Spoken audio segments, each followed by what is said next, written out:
The sky over Ijaye was heavy that evening, the kind of grey that made the wind blow cold through the mango trees.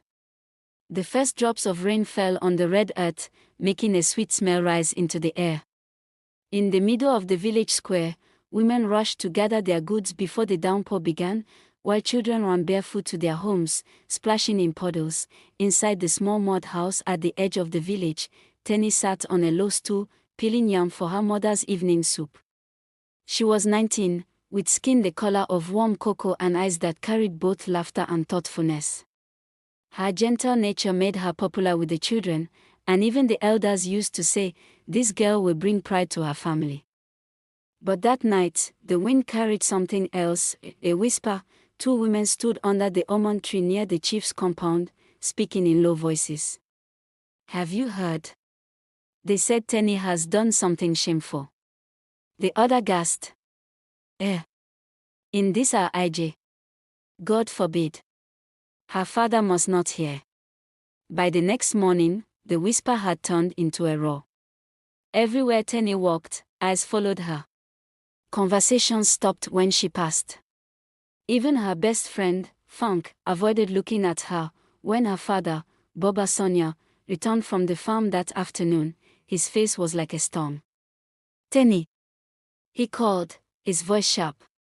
She came out, her hands trembling. "What is this I am hearing in my own ears?" he asked. Teni's heart pounded. She had no idea where the rumor began, but no one was ready to listen to her denial. Her father's words fell like thunder. "From today, you are no longer my daughter. Pack your load and go. I don't want to see your shadow in this compound again." The rain began to fall harder, soaking her as she knelt, begging him to believe her. But Boba Sonia turned away. Her mother wept silently in the corner, unable to speak against her husband's decision.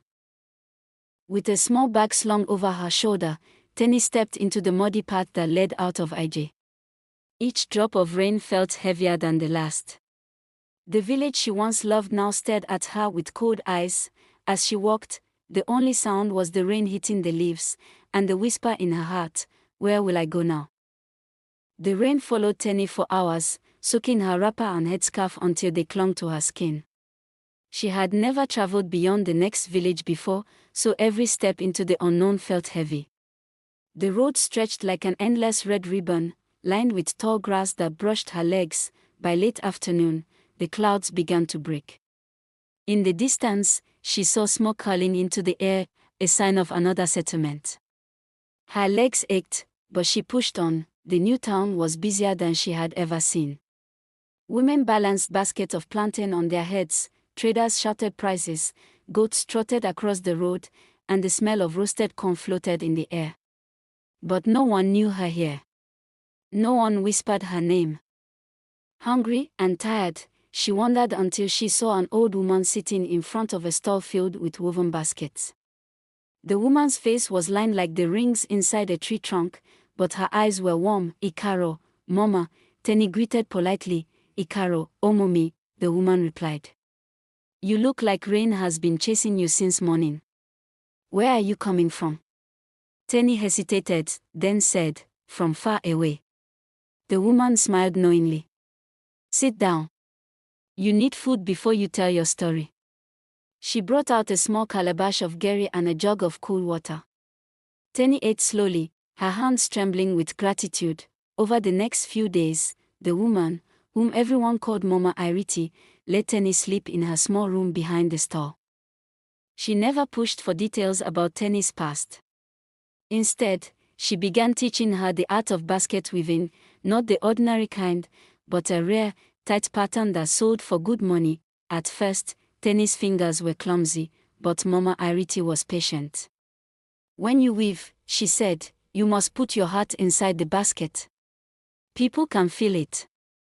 Teni worked hard, determined to repay Mama Iriti's kindness. Slowly, her baskets began to look almost as fine as her teacher's. She started selling them in the market, saving every coin she earned. One evening, as the sun turned the sky orange, Teni stood outside the stall, watching the road. She still missed her mother, still felt the sting of rejection, but there was now a small flame of hope burning in her chest. She didn't know it yet, but this was the road that would lead her back to Ijaye, not in shame, but in a way no one could have imagined. Weeks turned into months, and Teni's hands grew more skillful with each basket she made. The raffia strands, once stiff and stubborn under her fingers, now bent easily to her will. She began to create patterns even Mama Iriti had never tried before, delicate spirals, bold zigzags, and tiny diamond shapes woven so tightly that not even a drop of water could pass through. Word spread quickly in the marketplace. People began to say, "There is a young girl at Mama Iriti's stall whose baskets have a spirit inside them." Customers came from neighboring towns to see for themselves. One morning, a rich merchant from the city stopped at the store. He examined one of Teni's baskets, running his fingers over the pattern. "This is fine work," he said. "How much for this one?" Teni hesitated. Before she could speak, Mama Iriti answered with a price higher than Teni had ever imagined. To her shock, the merchant paid without bargaining. He ordered 10 more baskets to be ready in 2 weeks. That night, Teni could not sleep. She lay on her mat, staring at the ceiling. Her mind drifted to Ijaye, to her mother's face, to the mango trees, to the pain of that rainy day. She still felt the hurt, but she also felt something new, power. She was no longer the helpless girl who had walked away with a wet bag on her back. She had something valuable now, something she could use to change her story. Over the next few months, orders poured in. Traders from different markets knew her name. She saved every coin, keeping it in a small wooden box under her mat. Mama Iriti often smiled and said, "Your hands will take you farther than your feet." One evening, a traveling storyteller stopped by the store. He watched Teni weaving and said, "Every basket you make tells a story.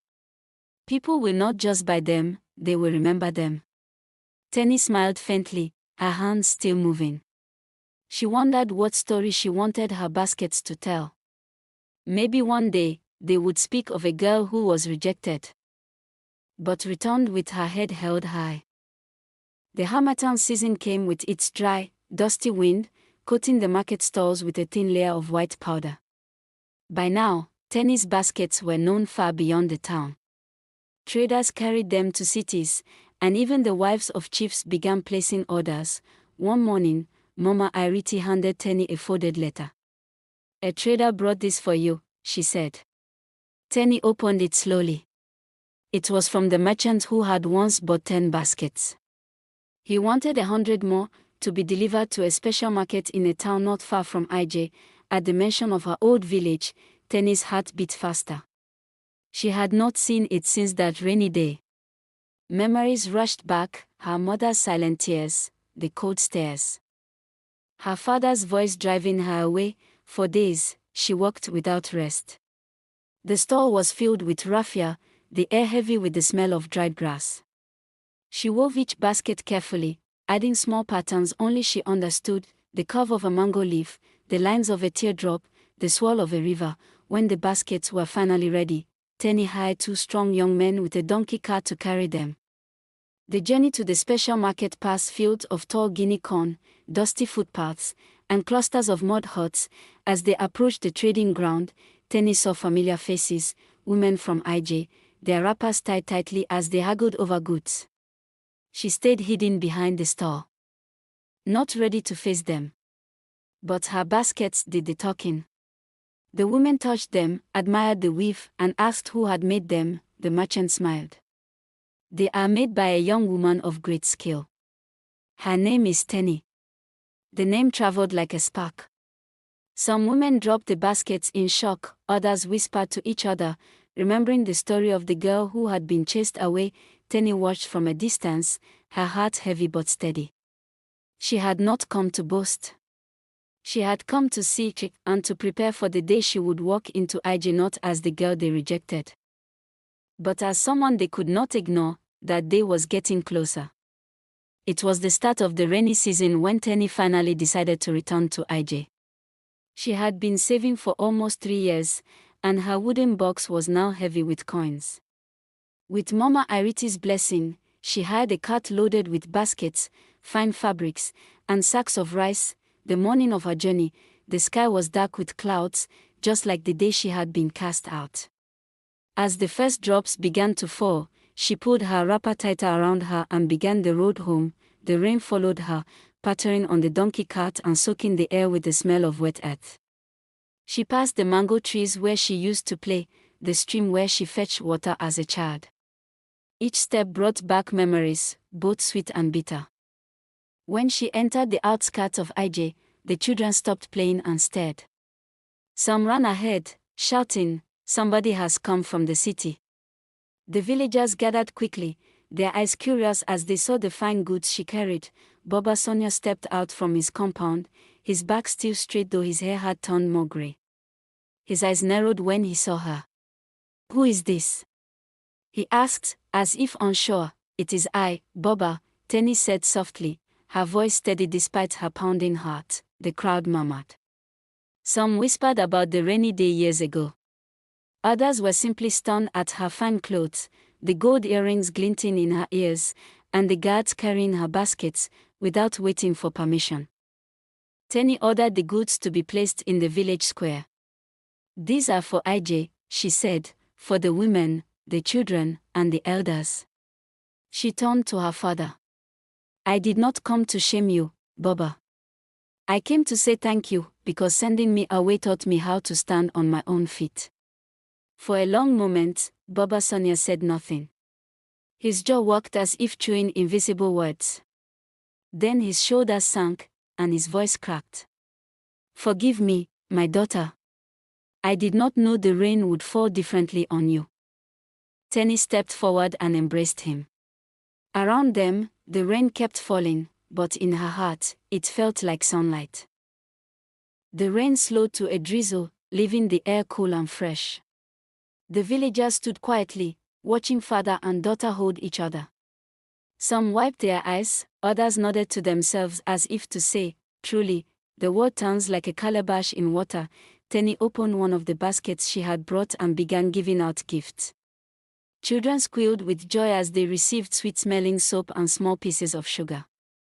Women received wrappers in bright colors, red, gold, and green, while the elders were given warm cloths for the cold nights. Her mother came forward, tears running freely down her cheeks. She held Teni's hands as if afraid they would vanish. "I prayed for you every day," she whispered. Teni smiled. "Your prayers found me, Mama." The chief of Ijaye, an old man with a deep voice, stepped forward. "Teni," he said, "once, this village turned its back on you. But today, you have brought us honor. From this day, your name will be remembered as the daughter who left in the rain and returned with blessings." Drummers began to beat their talking drums, and the sound rolled across the village like thunder. Women danced, their feet stamping the wet ground, their beats clinking in rhythm. Even Baba Sonia joined in, his laughter mixing with the music. As the celebration grew, Teni walked through the crowd, greeting people, laughing softly, and receiving blessings from the elders. She knew she could live here again if she wished, but her heart told her she had more to do in the outside world. That evening, as the sun set and painted the clouds in gold and purple, Teni stood at the edge of the village. She looked back at Ijaye, the place that had both broken and built her. Mama Iriti's words came to her mind, "Your hands will take you farther than your feet." She smiled, knowing her journey was far from over, but now, no matter where she went, she carried something priceless, her name, restored and respected.